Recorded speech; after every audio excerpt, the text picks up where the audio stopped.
fire. I think what you'll find is me getting increasingly more annoyed at these suggestions, but it is, of course, the Ari on the Rift, and I'll be tracking that itemization across it. But Middlecop, we're back for game 2. Yeah, woohoo! Another game of League of Legends. Who could have predicted it? Good skin choice, Spirit Blossom Ari. It ranks up in like the top 2 my Ari skin tier list. So you know we're starting off with a good start, but on slightly more tangible things, which may apply to more people than just me, in my opinions, on various aesthetics about my favorite champion. I really like what Astralis have done with this draft. We were actually chatting a little bit midway through draft. After the first 3 picks, I was like, oh gosh, this is not very good. I believe I used the words were... not poggers. It was not very poggers, yeah. It got significantly better after that point, though. I think that Astralis, seeing that it was heading towards, again, another very short-range draft, Swain loves that sort of identity. Mininar as well can also do very well in side lane against both of these champions if you don't fall too far behind. I know that the Aurelia is a counter matchup if they get ahead, but the Gnar, on the whole, will have team fight ability, and then also the ability to still have some kiting prowess, even in the smaller form. So there's that. There's the Swain. The rest of it, of course, the same for Astralis. But for me, I really think that Astralis have some windows of opportunity to try and take down JDXL. Yeah, and I'll be hoping to utilize them. Last game, we did see both junglers start on the top side of the map. This time, JDXL getting down at that early red buff as FGG is diving for, but CRISPR can respond with a fair bit of damage themselves. So how do you feel like the way that Dan is pathing is going to impact this game? It may be impacting Senkux, but no, the Graves just walking through, going to defend his topside jungle. Yeah. So this is very much the RNG style of mid-jungle. We saw this a lot from Wei and Zhao, who won similar champions to this, actually, although they'd rather play stuff like the Vi, which can be a huge engage carry. But if you start splitting the map, it does leave mid lane in a bit of an awkward spot, because if you ever end up pushing up, contesting that wave, and as Trouble was suggesting, try and push in that wave as the Swain. Yeah, very early on with an early red buff, you can actually start forcing flashes. You can actually force Swain a little bit further behind. While actually as a response to this, Senkux actually says, okay, I'm not going to push the wave, but that does mean that you are safer in terms of your individual level, but you're not pushing in the wave. So you've lost the ability to shove and roam early on and respond to plays. Yeah, and now because of that early red steal, there is basically nothing for Taxa to clear in his own jungle. This is a extended trade in the mid lane, but Mrozki missing the charm means there's no real kill threat available. But now the Viego, after clearing those clugs, is in a position where there's not really much that he can do on the map. Yeah, and Mrozki's got the early shove on the Ari so far. And again, a lot of that is because of how Dan chose to invade, then walk across that mid lane. It's something, again, that we've seen some of the very best teams in the world do across this year. RNG, one of those. But, of course, it is Dan who has ended up on bot side first. Stacked wave, this will be pushing out. If they look for an all-in, Dan is right around the corner. Maybe Astralis can be baited in by half-health FGG, but not just yet. Instead, it's going to be a tussle over the bottom scuttle. Taxa being forced back here. Mrozki does have the first move away from the mid lane, so that's scuttle number 1 going in favor of the JDXL jungler. Venza is incredibly low on the bot side here. You need to be careful. Yeah, you can see that there was a flash used by CRISPR, a heal used by Kiba, and all in. Ooh. I can deduce from that using my great deductive powers. Venza is out of potions.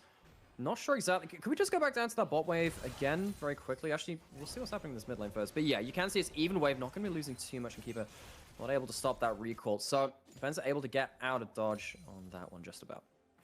And so as we look towards this sort of top lane, this was probably one of the quieter lanes, but it's looking a bit more interesting in the early stages this time around as Taxa does secure the stun onto Kryze, but not really the damage to follow up to pressure the JDXL top laner further away. And this was a bit more of a neutralizing matchup, I feel like you were mentioning in the previous game, where Kryze was just sort of there to prevent the Yone win condition from Carlson coming online. This time the Gnar, a bit more of a champion that doesn't need to snowball as much. No, because the Gnar is going to have insane teamfight impact, regardless of how far ahead or behind they are, actually. Because it's just Gnar. Get a good enough Gnar.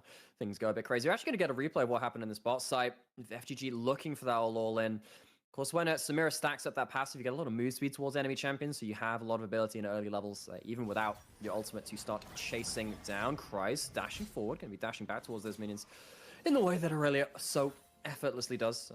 Ari had the roam towards that top side, but was walking over a reward. So Carlson forced to disengage from that play himself, even though he's had the early shove. It's going to be, again, a little while before we get ourselves a first blood. And I tell you what, once again, we're seeing Senkux having the sort of lion's share of the CS here in the mid lane. Has already built up quite a substantial lead over the Ari. Yeah, Morosky missed out on a couple of those CS. Ari versus Swain, it's a bit of an awkward matchup because it does feel as though if you don't take very heavy trades early levels, you start falling behind. Of course, with the way that the jungle invade worked, it did mean that Morosky had a bit of helping hand in that sense, but if you ever get hit by one never move, you get a little bit out-traded at that point, particularly because the double instance of damage from that Swain E does just get so very annoying. But we'll have to track that as it goes on. Of course, Morosky not picking up something like an Ignite, which you really need to try and solo kill that matchup. Yeah. Typically, though, that's a pretty difficult ordeal anyway for Swain versus, for Ari versus the Swain, rather. So just going towards that TP, allowing themselves a bit more ability to reset, keep your lane in a good spot. And he's going to get caught by that E again. Senkirk's on point in this laning phase.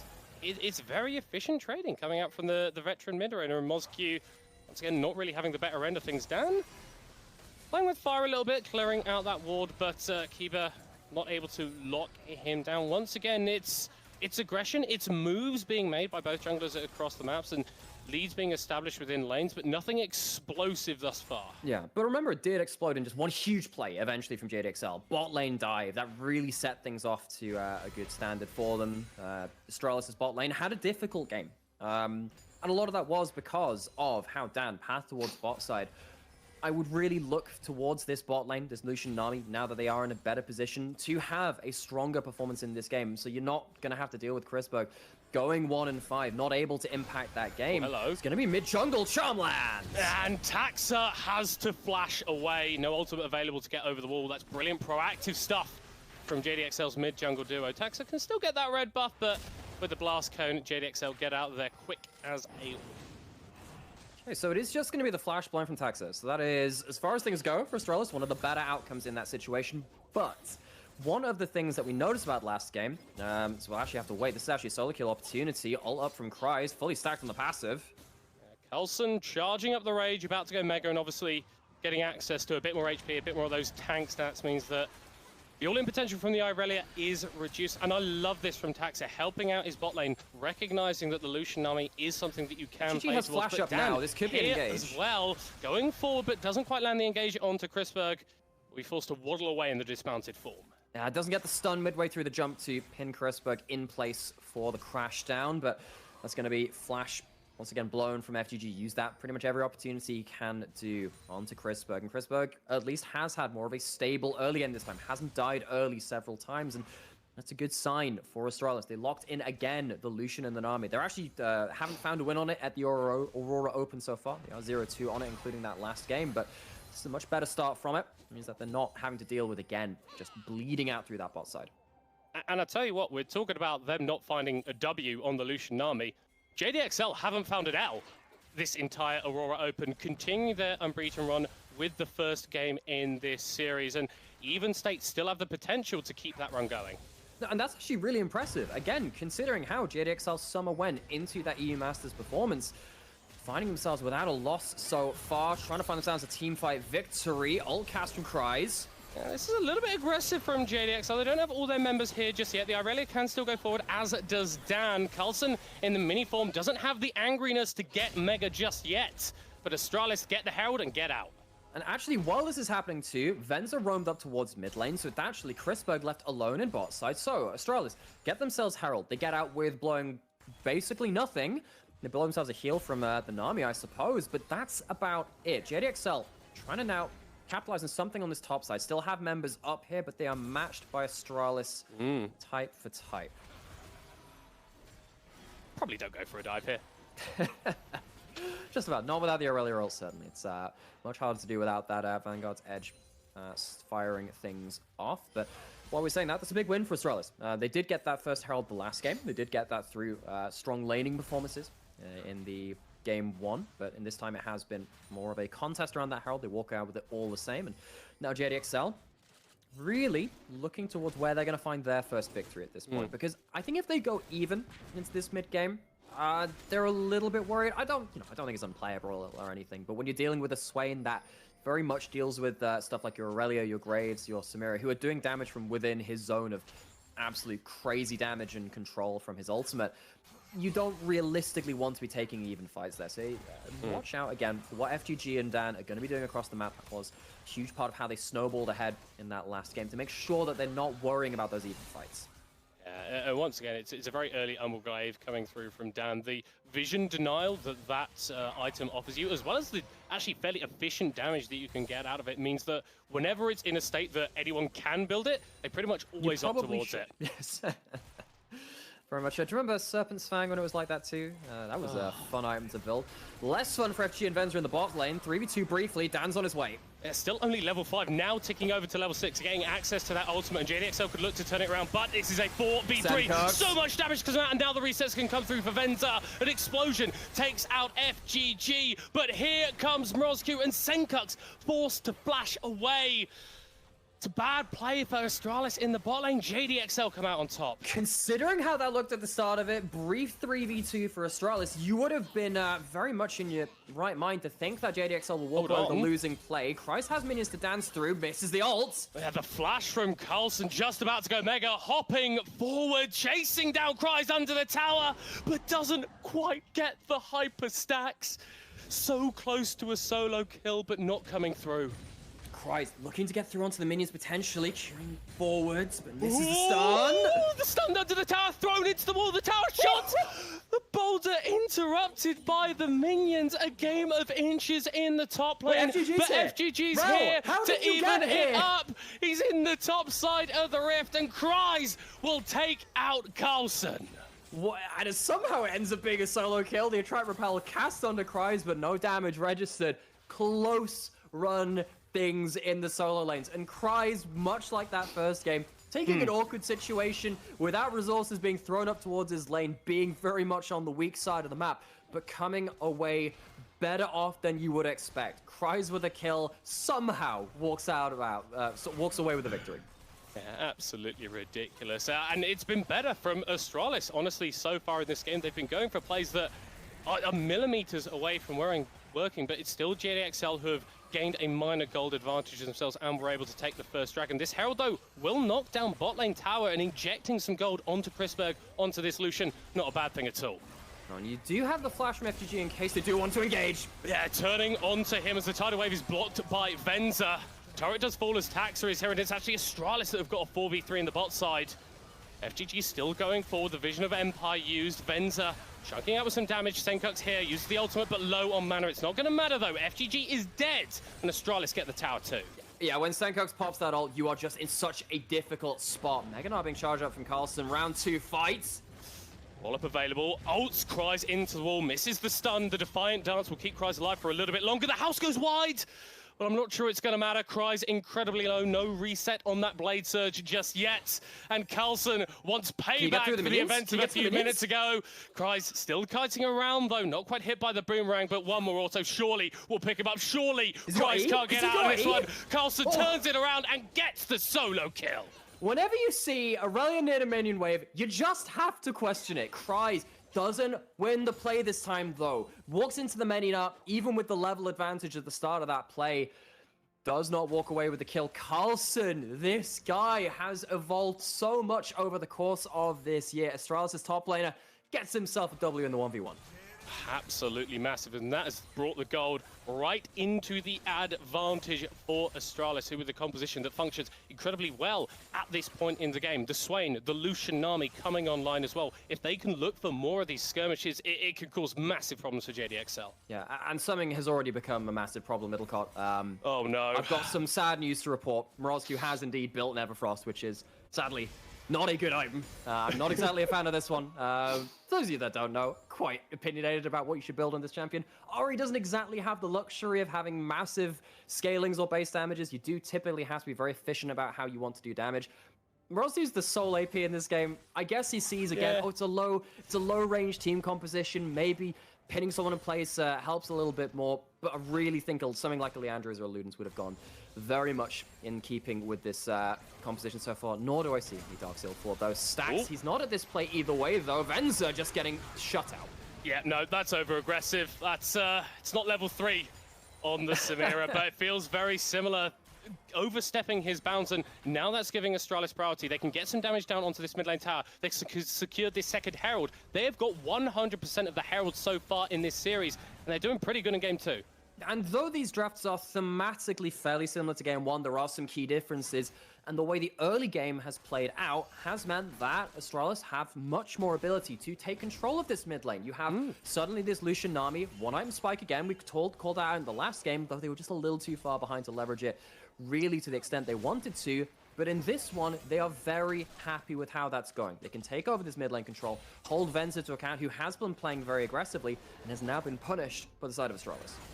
Yeah, and 2 towers taken to the 0 of JDXL. It becomes a hell of a lot harder to play the map, especially around the bottom half of the Rift, where this Drake is going to be spawning in a minute's time. Remember, JDXL uncontested on the Drakes in the previous game, and I imagine that Astralis are not happy with that streak continuing. Yeah, JDXL, they had, what was it, a 9-0 first half of the split before things ended up going very difficult in summer. They had themselves a huge win streak either way. I actually can't remember the exact number. Very large. Large. But Astralis really not content to have JDXL matching up to that sort of record again. Of course, with, 6-0 groups through their quarterfinals as well. JDXL actually probably have surpassed that at this point. But JDXL are going to have to fight very hard at this point now. As we said, it's not easy for them to play this style of composition from behind. Leads tend to stick, and Astralis have a much better footing in this game to really start off these fights. Herald's put down, Dan taking a bit of a chunk, and... Oh, teleport! FTG diving forward, a double stun, a shutdown on to Chrisberg. Cries now getting the flawless duet there, but Senko's level 11 on the Swain. A lot of healing goes into the Zhonya's to buy a little bit more time and forcing JDXL to disengage. Carlson now mega on the Gnar, but can't quite find an ult. FGG, Hex Flash ready, waiting over the wall, looking to see what's going to happen with this Mega Gnar. JDXL choose not to commit to that fight any further. Carlson now out of Mega Gnar, but JDXL have the man advantage. Look how low Venza is. Carlson picks him up with ease. 80 carries off the board for both of these teams. Flash forced out of the Gnar as FGG a little bit isolated on the bottom half of this fight. Being dueled up with Taxa, who can take him incredibly low and will take him out. Resets, turns into the Rel, and now JDXL are forced to run for the hills. That's a pretty painful overstep there from Venza. And Venza, look, we know how this player plays. He plays close to the edge, and it bites him a fair amount, especially when he doesn't have these dominant advantages. Saw how that worked out in game 1. See how it punishes him in this second game. Astralis, they fight back from a man disadvantage through Senko's Swain. This is one of the big draft adaptations which Astralis brought into this second game. The Akali did a lot of work in that first game, but it really is the Swain diff in this one, controlling the area, making sure that JDXL really can't get these clean kills, especially through that stopwatch running. Going to go back to a replay of how this happened. It was, of course, the Herald put down. One of the big ways you can respond to a Herald is just by instantly all-inning. That's what JDXL do. They commit their flash, but as soon as this ult comes in from Senko's, look at the amount of healing, look at the amount of damage. You just have to disengage. There's nothing that you can do. And I mean, credit to Astralis. They play with patience here, right? They wait for Venza and FGG to make these oversteps, to make these mistakes, and they punish appropriately. And then Venza sat around on the 3rd HP, just gets hit by the boulder. And, Carlson, Mini-Gnar is effectively an AD carry. It is a marksman at that point, and Venza not able to stand up to the damage. Didn't have the shield bow up and available for the last bit of that one. And Astralis take the freebie, take a dragon afterwards, and now suddenly at a point where it is again Astralis, minor lead. Carlson, not in the place where he wants to be, though. Yeah, minor mistake there, as in the meanwhile form, he is going to be able to run himself away. Dan, though, with the True Grit, can chase him down, and that's a shutdown secured for Cries. That's massive. Golden Irelia is a bad place for the gold to be if you're an Astralis fan. Especially when this Irelia wants to be much like the Aatrox in that first game, controlling side lanes and then turning up to the fight. That was one of the key pivotal things that JDXL did in the mid-game of game 1. They controlled those side lanes and collapsed in. And I think that's one thing which JDXL have very much learned over the course of Aurora Cup and ever since kind of the end of summer. They've really started to find ways to play out that mid-game, which they did kind of struggle with after their roster change and their collapse through the second split of 2022. Cries getting that advantage, very important if they want to mount themselves. I'm not going to say a comeback. I don't think it's that big of enough of a lead at this point. But again, get themselves into stronger footing in this game. I think it has been very, very nice to see from this series so far that it's back and forth. Even when JDXL were in that massive gold lead in game 1, Astralis were able to cut that significantly with the way that they are playing these fights. And Dan, a little bit of a rough spot here if Taxa opts to go for him. Spectrumore not securing the stun onto the JDXL jungler. A lot of tension in this mid game. Both teams so even. Yeah, does feel as though game one was a little bit more hairpin turns, a little harder to recover from mistakes when they happen. This game, it has had a bit more back and forth. Actually, I think a lot of that is because, particularly because of Kiba inside of Astralis. Because you look at this Nami, the amount of bubbles which have stopped these aggressive plays coming in, they've been much more impactful in this game than they were in that last one. Kiba, remember in that first game, very much getting picked off across the board, but has meant that we've been neutralizing a little bit more, been dancing back and forth a bit more. FGG looking to push the advantage. It's mid lane tower, it's FGG diving, of course he is. 2 kills already for JDXL, but look at Senkux, the healing, the zone control that this Swain offers, completely turning the play around. That's 2 for Astralis in reply. Oh, Senkux's Swain. We had a fair amount to say about Senkux and the leads he was building up and wanting to see him on another champion which can really leverage them. And this Swain has ticked all of the boxes. Astralis, they once again call back onto JDXL and say, all right, you're going to engage. What happens when you don't deal with the Swain, though? The answer is you lose the fight afterwards. Incredibly difficult to touch him. No kills yet, but I think MVP in a lot of these fights so far. And JDXL now, they're coming into this portion of the game, into this sort of mid-game without a gold lead, without the ability to just stat check to a certain event on certain champions. But Astralis, they've got carries enabled. Taxa, 3-0-3. That Blade of the Ruin King is going to be coming in incredibly soon for the Viego. Yeah, and I'm really glad you mentioned Taxa, because that's the other part of the mid-jungle duo. We've talked about Senkux, his Akali, and his Swain, of course, been highlights of Astralis's first 2 games. But Taxa's Viego, we saw it so much throughout this year, and he has been in typically the right place at the right time. Actually, he has been making sure that it's not clean victories for JDXL when they have been finding them, and this Viego is a win condition. 2 items. Yeah, has the ability to burst out the first target, but those resets become more and more scary as the game goes on. We even saw that earlier into that first game. Speaking of Taxa, going to be walking up towards this river as well. Dragon in half a minute, looking for this mid lane priority. Again, Chrisberg, 2.5 items. Very dangerous on this Lucian. Not to mention everyone else. It's an arm wrestle for these minions yet again. Yeah, and it's an arm wrestle that is being won by Astralis as they can get a small cheat into the mid lane. Cries in a bush away from Vision as Chrisberg pulls out the culling, does about 40% of Venza's HP, but that's enough. That's enough, because if Swain gets on top of Venza now, you don't have the ability to keep that alive. You don't have the enchanter, you don't have the heals, you don't have a heal on your team. That chunk onto Venza, very important, but JDXL, get him access to a couple more minions, get a little bit of that lifesteal through. The battle's not just done yet. Cries on the flank, has flash, has ult. Waiting in the wings. Not pulling it. This isn't a dragon that you need to die over. It's second Drake for both of these teams. It's not the end of the world if you give this one up, but they've both been so willing to fight, so willing to contest each other in this series so far. JDXL moving in. FGG on the flank, has an angle, has a Hex Flash. Does he have the mark? He's going after Kiba and Senkux. Astralis are able to take down the Baron, but look at Senkux, he's fine. The Swain is unkillable in these fights, and Taxa is on a rampage, flashing forward, chasing down Cries and co. A double kill for the Viego, and the Aurelia in a pretty rough situation as well. The Spectrum War going forward, the Nevermood not connecting either of them. JDXL, they lose 2, they get away with the rest of their lives. Oh, JDXL, they lose control of the river. They don't quite manage to find the multi-man wombo that they want. And without Venza, without FGG, you have to imagine this is Baron. You don't have Flash or ult on the Aurelia. You're looking for a steal and a dream from Dan. Ooh, we've seen a fair few Baron steals over the past 48 hours, Nightmare. Dan maybe looking to replicate a few of those. Still has the flash, still has the dash available, but no vision in the pit. Coulson going over the wall to deny the play, and that is a Baron for Astralis. There we go, it's hard fought. It's definitely hard fought, but Astralis, very disciplined about the way that they've approached mid waves. Go get that priority, move over to the objective, make sure that you're playing on the disengage. You're not over-engaging into JDXL.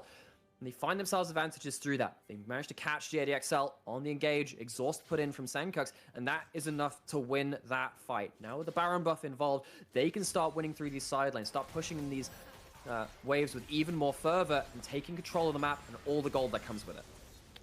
And credit to them, actually. That was a rough game 1 to lose. You were coming back into it, it felt like in the mid game, but then one explosive fight just brings it all the way back in JDXL's favor. They've shown that discipline, they've shown that poise that maybe they were lacking a little bit, and they've put themselves in a situation where JDXL could be staring down their first defeat of the tournament. Yeah, it's been quite a while since they've seen that loss screen. They have, of course, some chances to see that off.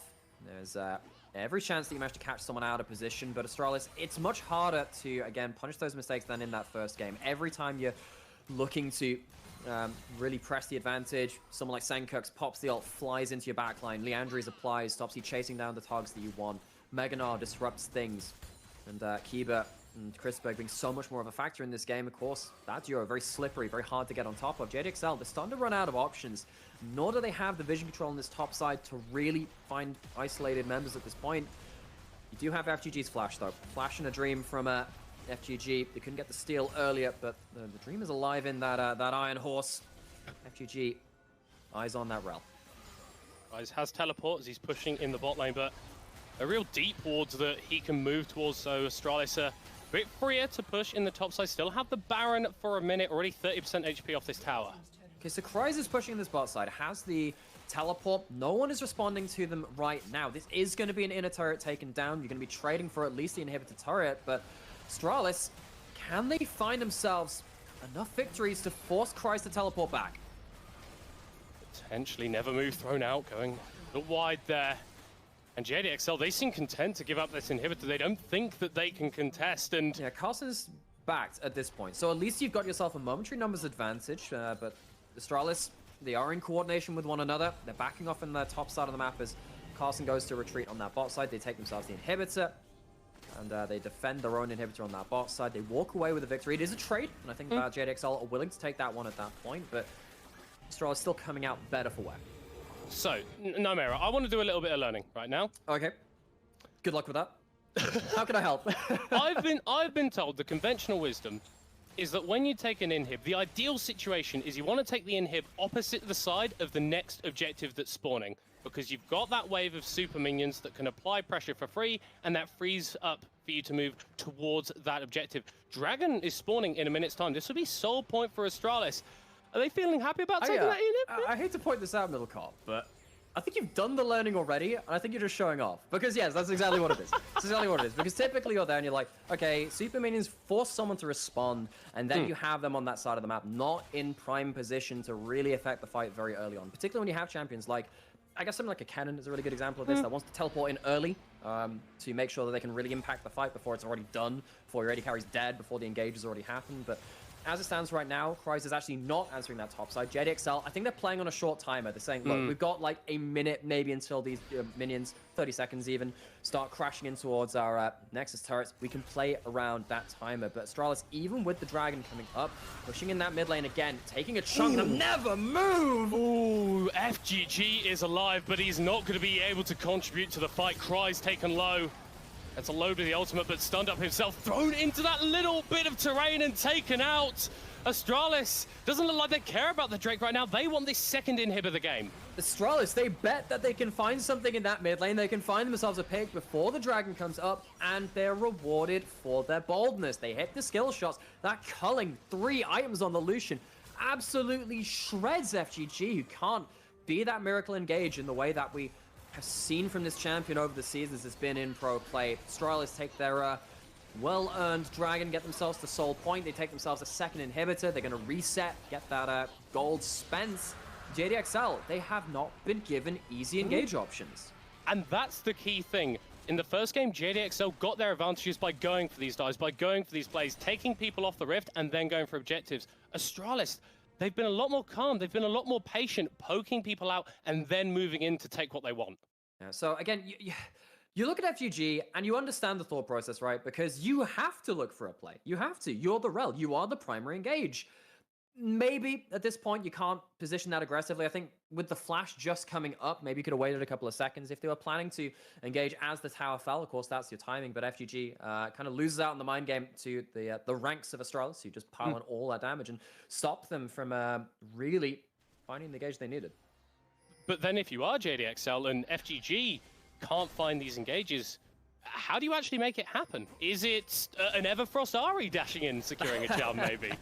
Well, that's what you've got. I will actually praise this bit of optimization from Roscoe. This is something which, again, on champions which don't have the luxury of just overdoing their damage, and you think, oh, you know, I'll just complete this item. I don't need to think about efficiency too much. Sitting on stopwatch as opposed to completing your Zhonya's, it saves you about 2,000 gold. Now, that 2,000 gold has built Morozku, a needlessly large rod, and then the Oblivion Orb. Now, no one else on the team is building any Grievous Wounds besides the Ignite on FGG. That's something which you can spend that extra gold on, the needlessly large rod, just to get Morozku that extra bit of damage. It does mean you only get it for one play, though. If it is going to be Ari making that play, maybe getting that burst damage onto someone like Chrisberg, you've got to do it in that one play. Well, that Zhonya's is still, that Zhonya's active. That stasis is still around. Will it be at this Baron? It is getting shredded, but not in a timescale where JDXL can't respond. Elson looking for a flank, though, on the Gnar is around about half rages. Venza once again being caught out. FGG actually falling down. And Venza gets knocked into the wall. A shutdown for Carlson. 2 kills and Senkuts going absolutely ridiculous in the backline. There is nothing that JDXL can do to stop the Swain. The Astralis take over the fight. Kryze is left alive, but the Nexus will die in just a moment. Senkuts takes wing, and under those dark wings do Astralis shred, butcher JDXL. They will find their first loss of the Aurora Open. And we have got a series on our hands, Nightmare. It's a little bit cliche, but